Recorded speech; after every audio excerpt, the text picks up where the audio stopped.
So for me, I think a hypergrowth company can best be summed up by October 1st last year at Urban Sports Club. So we were moving into a new office. At that point, there was about 300 people in Berlin. We had to do an office move. We had previously been split across 3 offices because we'd grown so fast. We outgrew the original office that we had. And on that day, we then also had to do an onboarding for almost 30 people, so 30 new joiners. As we were all moving into this office, we still had candidates coming in at the same time for interviews. There was no stopping, right? So even a huge office move couldn't stop us at that point from still growing and still being able to deliver on that organizational growth. So a hypergrowth company in that sense to me just looks like a lot of moving plates and a controlled chaos in a certain sense. There's a lot happening at any given time. And like I said, there's nothing that can necessarily slow it down, even for one day, to be able to do an office move or do anything else. You still have to keep growing all the time. How it looks like now is of course very different. It's a very different pace. Things have slowed down quite substantially. So most of my recruiting team is now on Kurzarbeit, so they've gone on to short working hours instead. And we work at a very different pace now. So there's not a huge amount of recruiting activity going on like most other companies. We have a semi-hiring freeze right now while we think about how we can make ourselves sustainable and weather this crisis at the moment. And so instead, our focus right now is all of the things that we never got time to do. Because when you are in a hypergrowth environment, you have all of these projects that you want to work on in terms of candidate experience, in terms of diversifying the pipeline, how you can improve your own internal processes and setups. And what it's actually given in terms of opportunity is a pause for the team to be able to focus on these things in the last couple of months. So the team has been working on things like being able to look at our cultural assessment, which is something we always wanted to focus on. But in the midst of being able to deliver on our hiring plans, we never got the time to be able to do that. So they've been working on things like our cultural assessment. For me personally, I'm always obsessed with having a central source of truth and making sure that everything is documented and tracked and recorded. And so the team has also been working on that, how we consolidate all of these different resources and materials that we had created and consolidate it all in one place as well.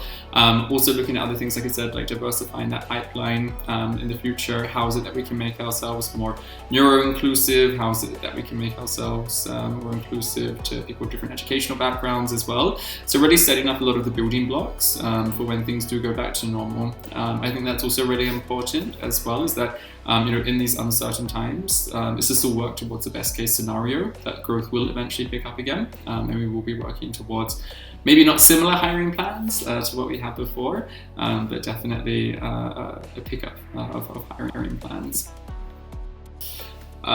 So when we were going through hypergrowth, there was no daily routine really. So like I said, it was a lot of controlled chaos that you're trying to work through.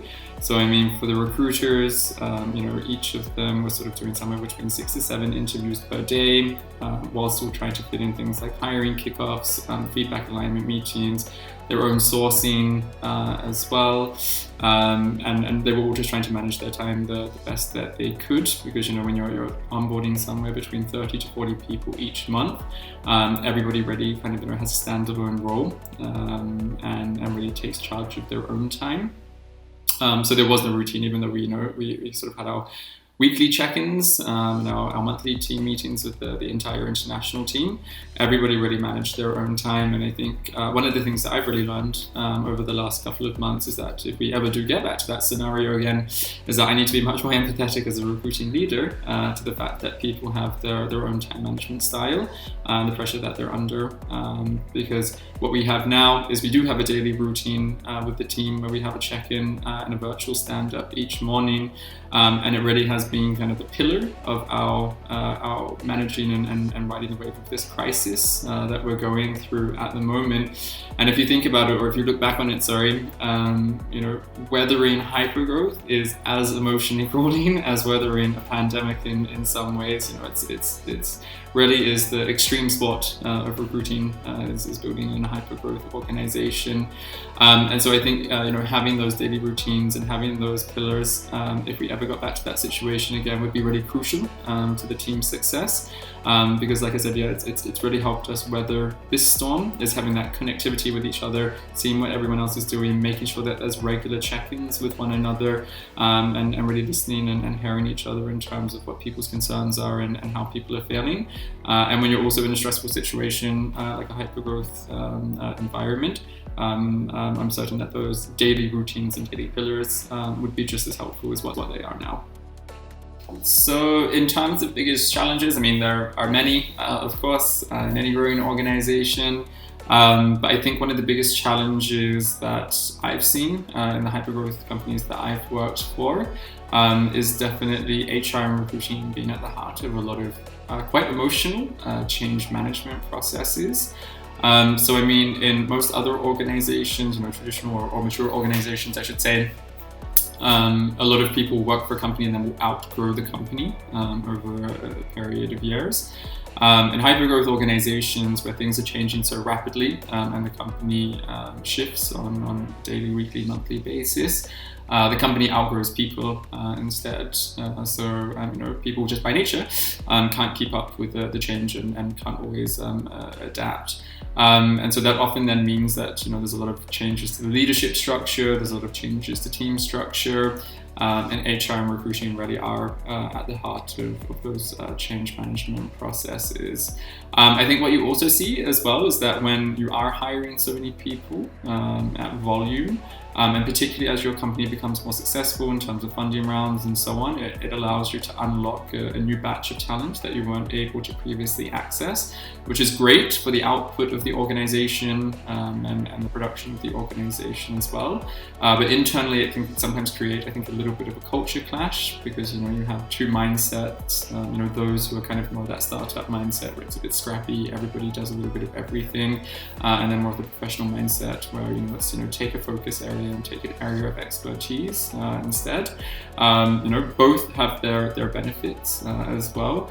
But it can sometimes be that professionalization mindset doesn't necessarily have the respect or the appreciation for those who have been there previously and were able to build the organization up to where it was. Because even if you join a company at Series B or Series C or whatever stage they're at, they didn't get there by sitting on their hands, and I think sometimes that can be missed by people who are joining the organization.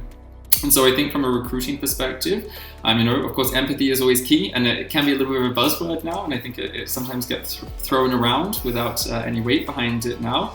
But what is really key is to be able to test people in terms of how they interact with the team, and also in terms of, do they really take the time to understand what the history of the organization is, and the history of this team, and the history of the people in it, and what they have done so far. Because, if you are going into a situation where you're kind of walking into a lot of change and potentially walking in as a leader in a team that has changed in terms of structure and in terms of role setup as well, it is really important that you take the time to be able to listen and to understand what people have done previously. And to me, that really is the key to, that empathetic nature of being able to put yourself in their shoes, to understand perhaps why they are emotionally reticent to some of the change management that's going on at that present time. So I think in hypergrowth times, that's probably one of the biggest challenges that is faced is a lot of that just emotional change management. So I think in terms of present challenges, from the HR perspective, of course, one of the biggest challenges has still been emotional change management processes.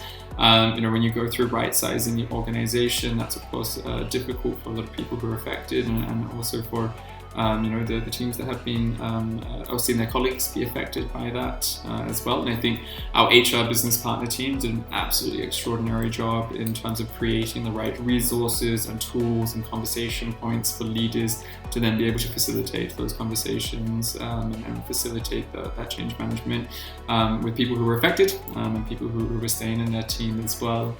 From a recruiting perspective, I think one of the biggest challenges that I'm seeing at the moment for myself and also for the rest of the team is that the storyline has really changed. So we previously had this storyline of just consistent growth and then a projection of the growth that was going to come as well. And of course that's changed very rapidly and is no longer the case. And so the storyline that we present to candidates in terms of why they should join us and what they can expect is significantly different to what it used to be. And of course, that story of growth is very attractive to people as well. So the challenge that we're now facing is how do we create a storyline for candidates in terms of the buy-in to Urban Sports Club that is still transparent and authentic, but is also attractive as well. And so what we're really now focusing on is being able to position, being able to lead through these challenging times, and then really position that as kind of the storyline, because it isn't necessarily as secure as what other companies might be, and we want to be open and honest about that. But then we also want to make it an attractive and interesting challenge for them to be able to, lead, guide, apply their expertise to the challenges that we're facing in terms of being able to have a long-term future and being able to, like I said, create a sustainable business model as well. So I think one of the biggest lessons that I learned going from a crazy hypergrowth environment at N26 to then even more crazy hypergrowth at Urban Sports Club was that when I was at N26, I had two teams that I was leading at one time, and then of course I still had my own role that I had to deliver on as well. And I was so focused on trying to build other people's teams while still trying to build my own teams and give myself the resources and support I needed.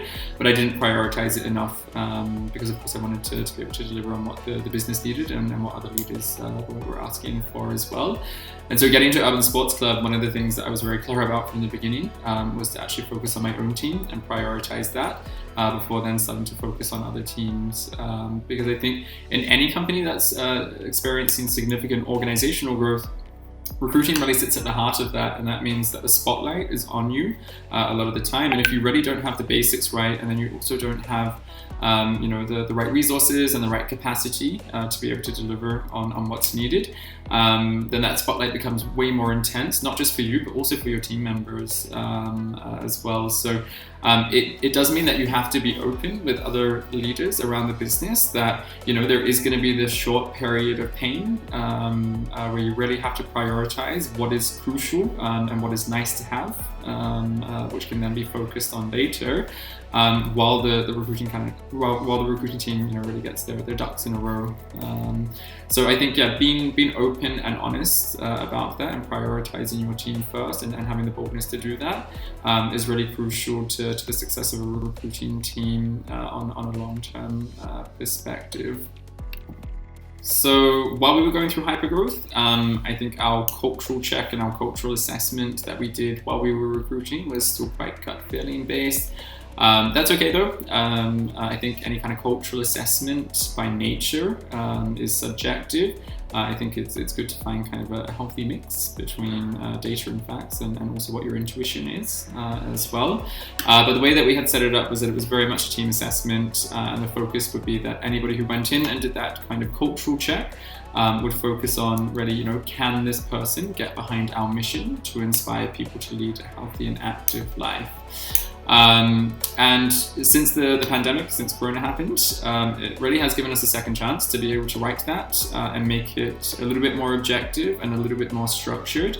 And what we've now done is we've created a setup that then aligns with the 6 company values that we have.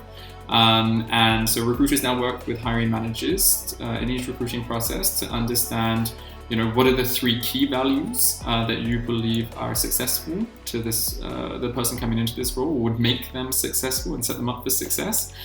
And then with that, we one person from the hiring team will take on one value, another person will take on another will take on another, and so on. And then each of them will assess against that value.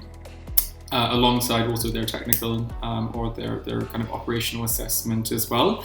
And like I said, it's also given us the opportunity now in this downtime to focus on creating materials for it. So what are the right questions to ask for each value? And we've also started to work on our employer value proposition as well, which will also help us to further define the culture. So our employer brand team went on kind of a tour around Europe before the crisis hit and focused on workshops that really tried to understand what the DNA of the company was. And in this time, our employer brand team has now been able to focus on the validation rounds of that and come up with 6 pillars, which kind of form, what our offer to people are. And that can now also be integrated into our interviewing and assessment methodologies as well. So I think the goal of any recruiting team is, of course, to build a company that has high output, is made up of diverse teams, and is highly engaged in internal capacity.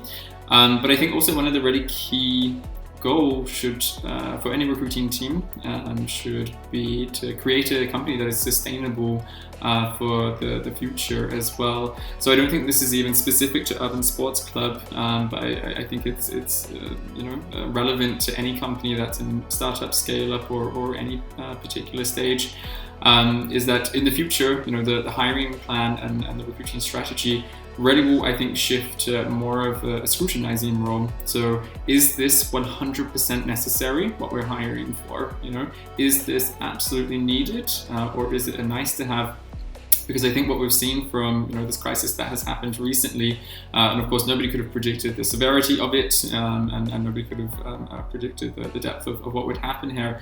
But I think what we have seen is that a lot of startups and scale-ups have bloated themselves to a certain perspective in terms of their team size, but also in terms of what they pay and kind of what their reward and compensation structure is.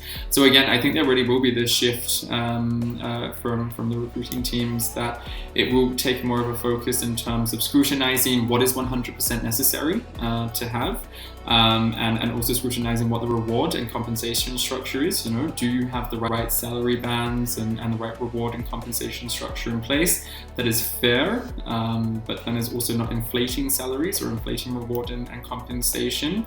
And so I really see the role of recruiting then becoming kind of these champions of the company's future, and really helping leaders across the business to ascertain, when they're thinking about organizational growth, would this team be able to weather another storm like this?